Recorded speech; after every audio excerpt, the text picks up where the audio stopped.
Horizon Video Now. I'm Courtney. And I'm Ashlyn. It's pumpkin spice season. My friend Bree and I tasted 2 local coffee offerings. So this week, for my little podcast thing, we are recording ourselves reviewing Starbucks and Coffee Crossing pumpkin drinks. So this is Bree. Hi. Bree works with me. We're work besties. And so our first stop was Starbucks. Bree, tell them what we got from Starbucks. We got a grande pumpkin spice latte with oat milk. Okay.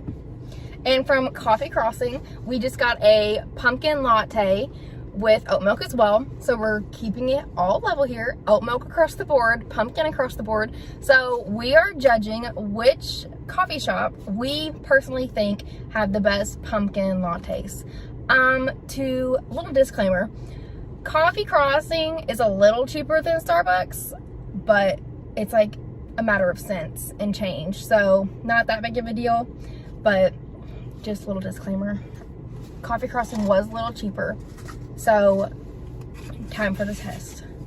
All right, so how should we do this? Okay, you try the Starbucks first and I'll try this first and then we'll switch. Okay. Should we rate them out of 10? Yes, and then say what we do and don't like. Okay. Okay. Wow, that's...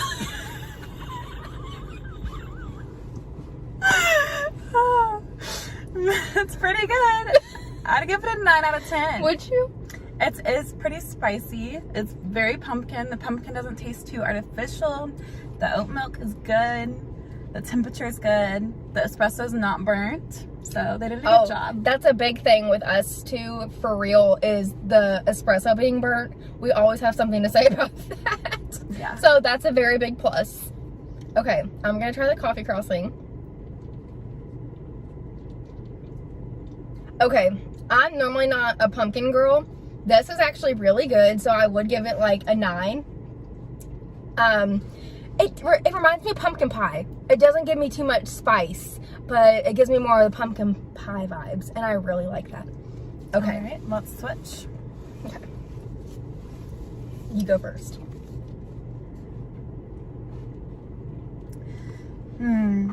This one for me is lacking a little bit. I would give it an 8 out of 10.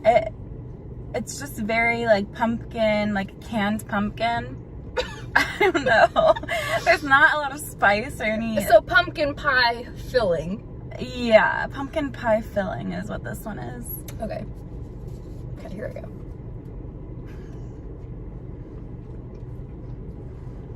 Yeah, back to my whole me not being a spice girl thing. This is more pumpkin spice.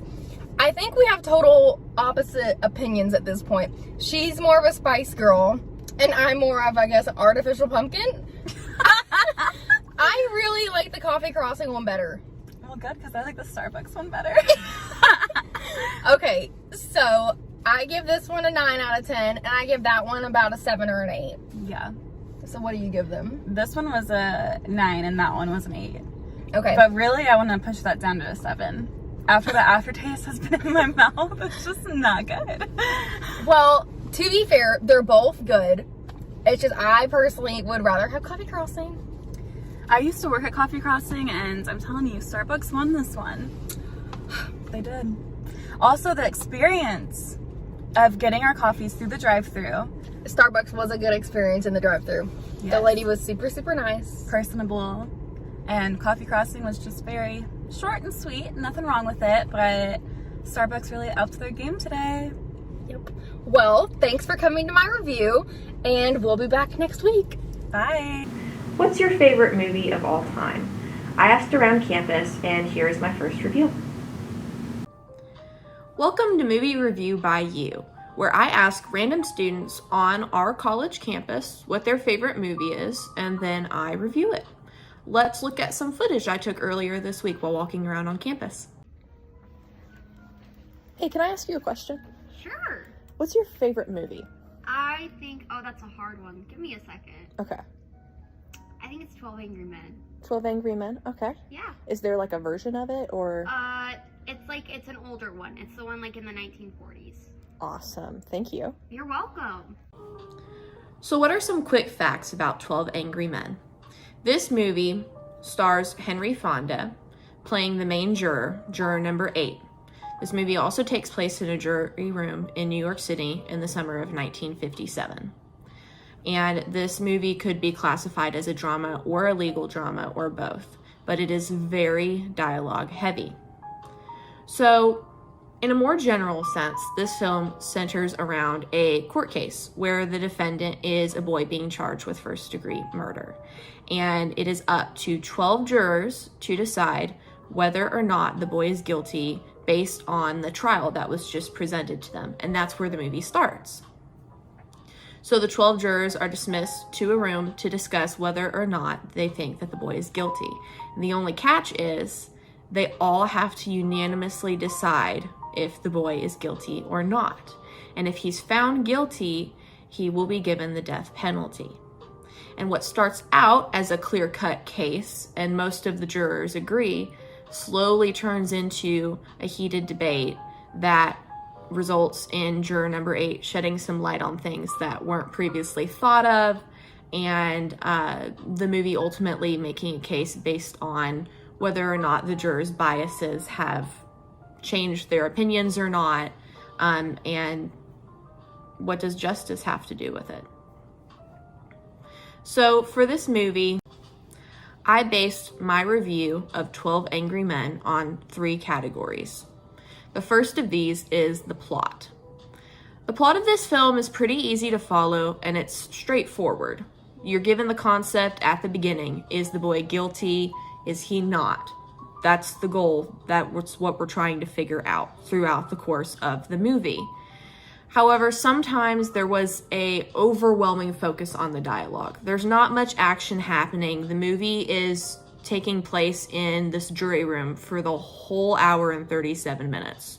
I'm pretty sure it's around an hour and 37 minutes. And you stay there the whole time. You follow the arguments as they go, and it's all in dialogue and back and forth debate, and new evidence is introduced. And really, that is where we stay as far as the action goes. There are a couple moments where some of the jurors get heated with each other, and you think there's going to be a fight that breaks out. But ultimately, there's no big bangs, no explosions, nothing that we really see in a lot of movies today. I would give the plot a 4 out of 5 stars as a whole, though, because it does make sense, it's cohesive, you're able to follow it as long as you're following the dialogue. But the lack of action is what took away a star for me. The second category that I focused on for my movie review was acting. The acting in the movie was fantastic overall. Each juror of the 12, hence the title 12 Angry Men, brought a different personality to their character. There were angry jurors, there were logical jurors, there were jurors that seemed to have no emotion whatsoever, and jurors that didn't want any confrontation. And each actor did a phenomenal job of expressing and capturing each of those emotions, each of those realizations as they had new evidence pointed out to them. Overall, it was just a fantastic job. Henry Fonda, who plays juror number 8, did a very good job of capturing this idea of someone who wanted to ignore all of the biases, all of the evidence, really, that had been brought to them in court, and really think about this idea of, is this boy guilty, and does he deserve the death penalty, instead of just writing it off and assuming that he would be. So I gave the acting a 5 out of 5 stars for this movie. The third category that I focused on in reviewing this movie was the wow factor. Did this movie have something that made it memorable to me after I watched it, or was it just another thing that occupied some time for me? Overall, I gave it a 3 out of 5 because I enjoy movies with dialogue, but there's a lot of people who don't, and it's easy to get caught up in it. There would be times where I was watching the movie and I would find myself getting distracted because we had been focused on the same argument for so long that it was easy to want to pick up my phone or think about what I was having for dinner. And there just wasn't a lot that would grab your attention sometimes, but then there would be this big scene where it would re-grab your attention. So a 3 out of 5, it was average as far as the wow factor, and the message was good in that it was really focused on, you know, what biases do we bring to the table? How do we value justice? But ultimately, it could have done better. Overall, I really enjoyed this film, and given it being shorter in runtime to a lot of movies these days, I would recommend giving it a watch when you have free time and you're able to really focus on what's going on. This is not a movie that is an easy watch. It's not a movie that, you know, you can walk away and come back and still have an idea of what's going on. But I think that it's definitely good for people who are interested in drama and legal drama and thinking about the big questions in life. So this has been my review of 12 Angry Men. I hope you enjoyed it, and I'll see you next time. Bye!